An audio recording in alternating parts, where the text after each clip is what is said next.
Let's take you through some of the dailies. Sometimes, look, this is Christmas season. I'm not going to let some of these things spoil it, no matter how hard it appears. So, yes, indeed, we'll have to see what we can do about all of those. But look at New Telegraph this morning.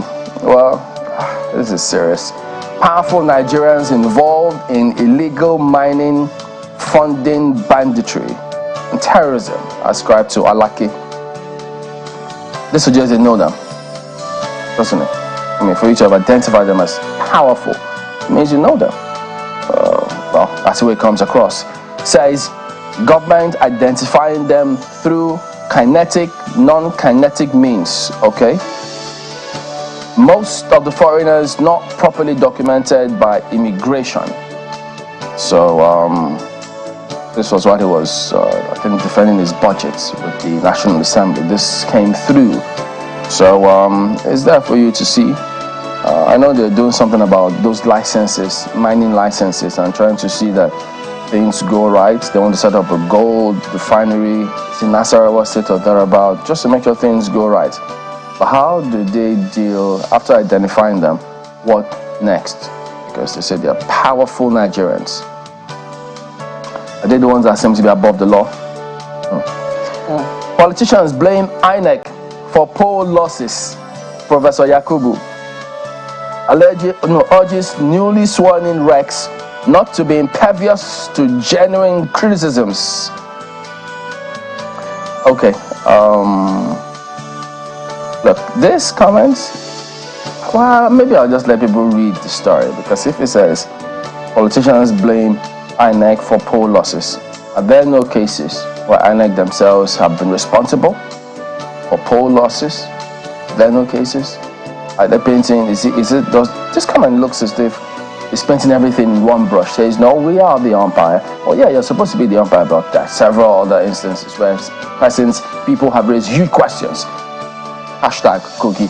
We had the SDP candidate here who pointedly said this was not it, but I guess they'll go ahead and sort all of that out. Don't forget, perception is a lot of people's reality, but in this case, what's going on with that official of the commission that was said to have been the ones caught with pre-filled ballot boxes and election materials? So, I wonder what they'll say about that one. Okay, Aviation, FG shops for extra 81 billion naira for Abuja second runway. Can anything be done about airline ticket costs? I think something can. Emily, the story is on runway. Where the ticket costs come My own story is on tickets. Is it not where it pinches you that you speak about? He who wears the shoe knows where they say. The story is on runway. Yeah, they can keep shopping. But for that runway, there have to be passengers for that runway to run on the runway. So you didn't experience when we're going to Kaduna to go and take planes. That's why you're not taking that runway story seriously. It was just not too long. I think it was in 2017 2017. When the Abuja airport was shut down, and people had to go to Kaduna to be able. Right now, well, I imagine that if such an operation has to happen again, there will be double reassurance of security along the Kaduna Abuja road, and also even on the rail, because those were the options that were available. You first of all go to the airport, enter a bus, and then it takes you to Kaduna before you can board your flight. Same thing for when you're coming back, and they'll take you straight to the airport. So when you're coming in from Kaduna, you will think, oh, we'll stop in the city center. No, darling, we go straight to the airport in Abuja, and then from the Abuja airport you can find your way back into the city. So trust me, if they're shopping for 81 billion naira, how much do you say they're looking for? 81 billion naira. That's a lot of money. Second runway. I thought the runway. It looks very much like roads. 81 billion. Is it longer than, or is it thicker than a normal road? Precisely why are airport runways that expensive? But look at this. It says sector to go up 63 billion from budget, but they're looking for 81 billion for the runway. So even just one runway is not. Will take all of the money for the budget. Wow. Look at this. Speaking about budget, guys, I think you might be interested in this one.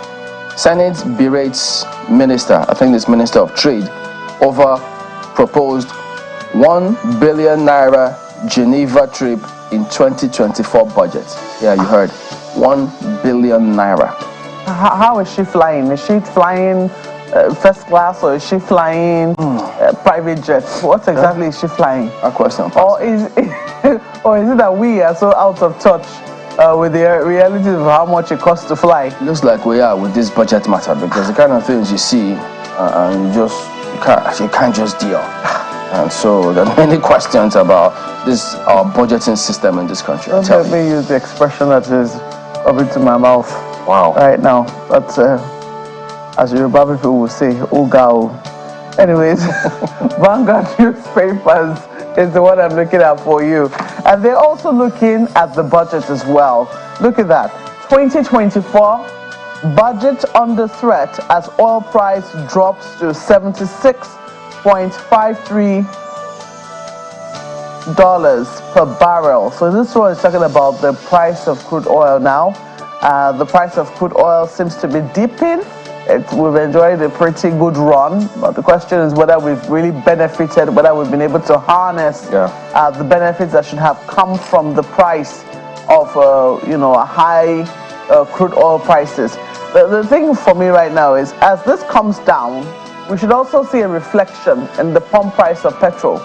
Okay, so while this might not be good for the country in general in terms of our revenue, and we were talking about how we need to diversify, maybe that would not be put on the front burner. This might have a direct, or this should have a direct impact on the price of the products that come from crude oil. So we should see a dipping at the filling stations in the price of petrol. So ideally. Well, yes, ideally. Page 5 is where you'll see details, but this is putting the entire budget under threat, because don't forget that the budget is mainly predicated on the price of crude oil and how much we're able to produce out of it. So look at that. And then output is also falling. So the rider then also tells you just what's happening. Oil output falls 7.4% to 1.25 million barrels per day. That's according to the NUPRC. Not forgetting, we don't know exactly how much we produce. I thought that's what they said. Yeah, but at least we're able to, the oil companies are able to see how much they are bringing out from the ground. Now, whether that is as much as makes it to the tankers, I don't know. But this is what is currently happening. Oil output is falling, and everything looks like it's shaky. Well, I think to be forewarned is to be forearmed. This is still December. We still have time to be able to get our acts together before January. Oil theft still affecting outputs. That's according to NNPC. Minister of State, Oil, remains positive.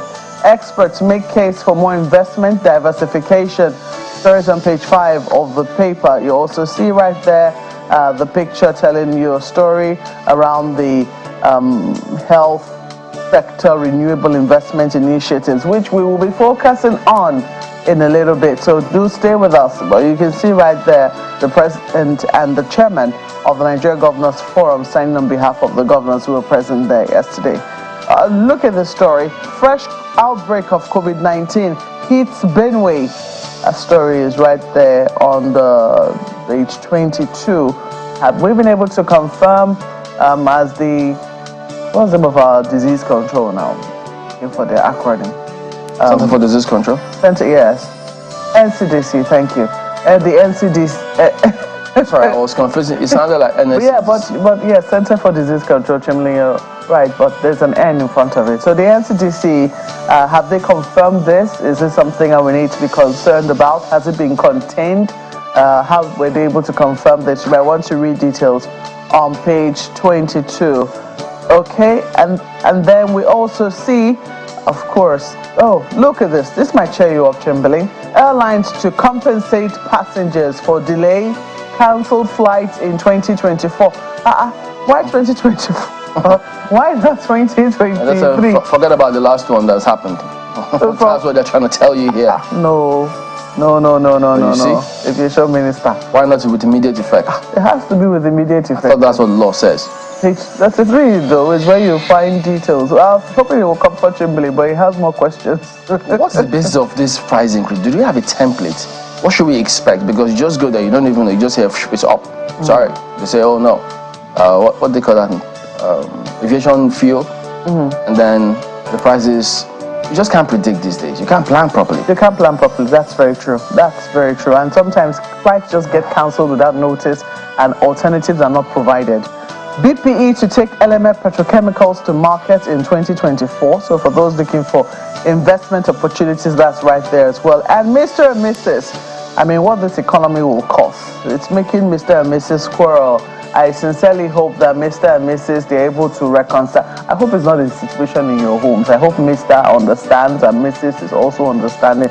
I mean, take a look at what Mr. is saying here. He says, I've noticed that for some time now, if I give you 150,000 naira housekeeping allowance, foodstuffs don't last beyond the middle of the month.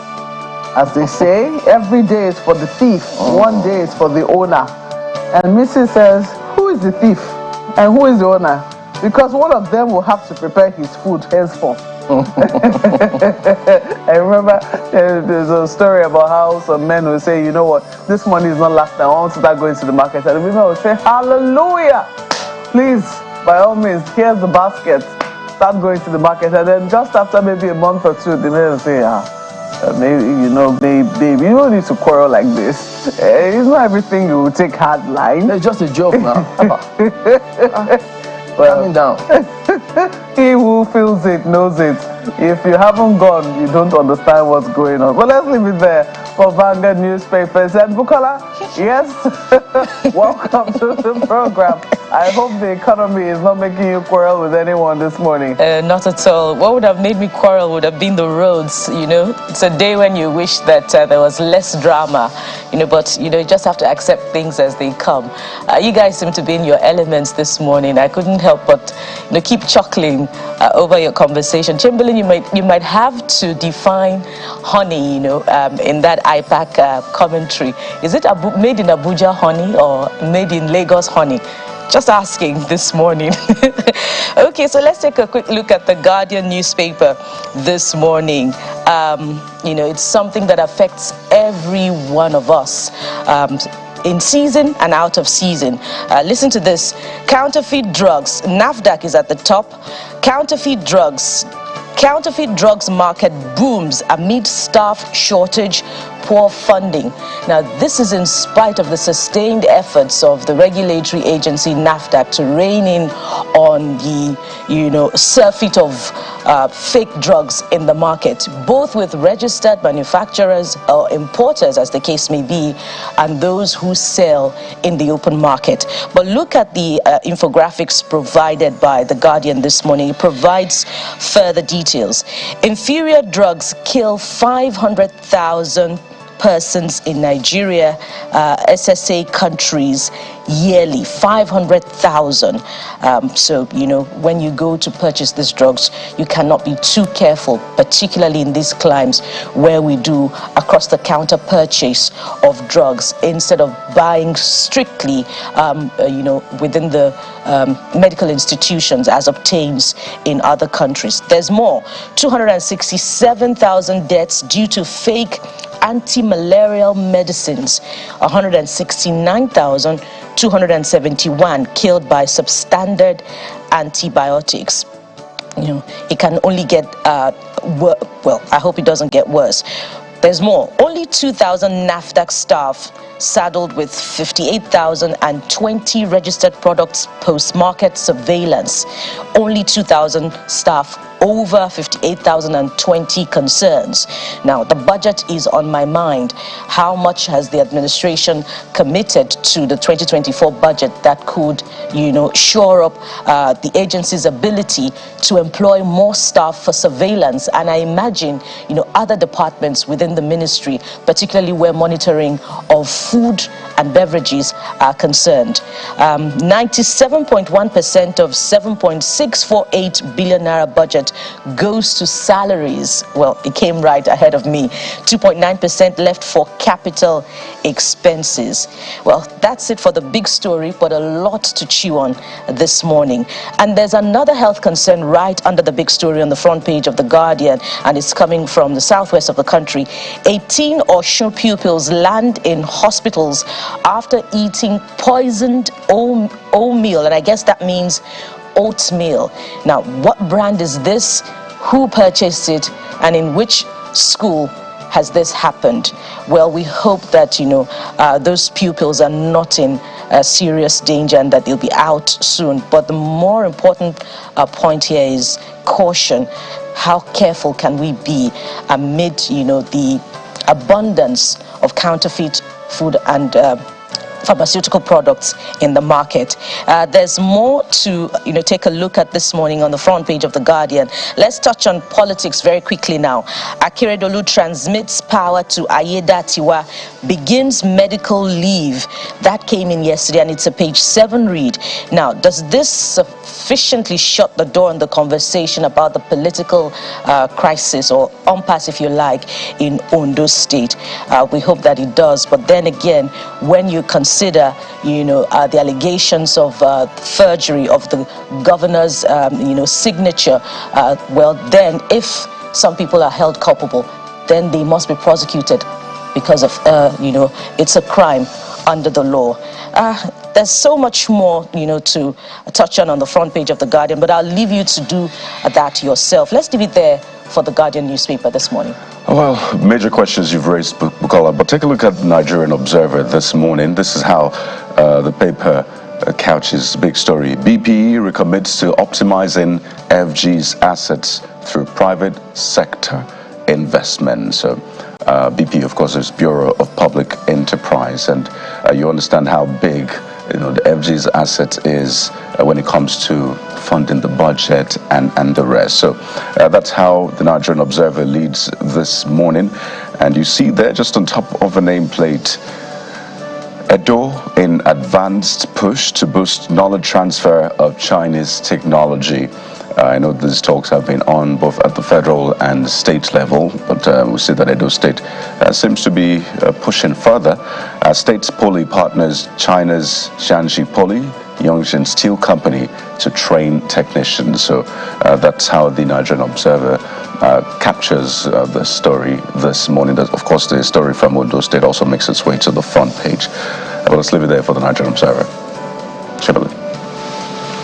Nigeria is next here. Pay us 33 billion naira. Yeah, that is a big lead on the front page of this Nigeria here today. And look at this. Families of 53 victims of Kaduna airstrikes drag FG army to court, demand compensation over killing of loved ones. So, does that then mean that all the other cases, similar cases, the Iran, the one in Nasarawa, every other time that this has happened in recent history, they also come forward and sue? Well, this month, oh boy. Well, they certainly have a case. They certainly have a case against the Nigerian state. Oh wow. Yeah, they do. Well, Keyamo to NAS. Airlines will compensate passengers over flight delays, cancellations as from 2024. Maybe they should also add there, no arbitrary increase in price of tickets, please. That is this Nigeria this month. Okay, well, at that's this from rate, 2024 too, maybe. Yeah, maybe they should add, but at this rate, I see us upholding a placard very soon. Might too. Never can tell. Well, Business Day is the one I have for you, and look at it. Multinationals exit to dent Nigeria's $1 trillion GDP target. So yes, the fact that all of these multinationals are upping and leaving the country, it certainly could have an impact on our overall GDP and what we're looking to, where we're looking to get to at the end of the day. 1 trillion naira is the goal, but when you have GlaxoSmithKline leaving, you have Procter & Gamble leaving, who else again is packing their things? I think companies that boost the health sector. They do. And look at that, multinational payments, double federal government's corporate tax haul on weakened naira. So that's one of the reasons why we should not let them leave, because when they pay their taxes and they do so in dollars, it will have an effect on our forex base. It will also have an effect on the value of the naira. Yep. So we need to do everything we can. But look at this. It might not be news to you. Bank stocks shine in 2023. Whenever I did all. Well, hey, well, yes, they did crash some time ago. The stocks, not the profits of the banks. And let's not mix the two, as I was doing in my head. Because the moment you say banks, oftentimes what comes to your mind are the profits they make, and their profits are always shining. But looks like the stock is also improving on the stock market, and some confidence has returned to our Nigerian stock exchange. So for those looking to do some investment, that might be a very good place to be looking at this time. And they haven't done so badly in 2023. We'll leave it there for Business Day. And switch to Daily Independent. There are some stories that we can share about, but only when what is promised has been confirmed this morning. But take a look, first of all, at the big story on the front page of Daily Independent. To boost electricity supply, FG plans to restructure transmission. Admits power privatization exercise is disappointing. Now, this admittance is coming how many years down the line after implementation, and a lot of consequences have been incurred, both on the part of the service providers and especially on the part of Nigerians who are at the receiving end. Now, what form would this unbundling of the transmission aspect of power supply take? Perhaps we'll need to have that conversation in the coming days. But, it's a story to chew on this morning. Let's go above the nameplate now to see what perhaps Nigerians can share about, particularly from the aviation sector. Listen to this one. Airlines to start paying compensation on delayed, cancelled flights from January. That's ascribed to the Minister of Aviation. Now, cancelled flights from as far back as when, or going forward. And what form would the compensation take? That's a valid question. So are we going to backdate it? Because some of us have a few. We could just compile the list and say, well, get our compensation. So big questions. But this is not the first time. This is not the first time we've heard this. So yes, we chair what should be done, and ensure that this is not just talk. Yeah, absolutely. Now, right beside that one, court confirms Fubara's loyalist Ehie as Rivers Assembly Speaker. That certainly is not the end of the conversation. Perhaps we're going to be getting another court order, instructing differently in the coming days. That's the way politics goes in Nigeria. But let's leave it there for Daily Independent newspaper. And that's it with a look at some of the dailies this morning. We're back in just a moment with a big issue concerns you, your health, the nation's health. How do we make it better? That's in a moment. Stay with us.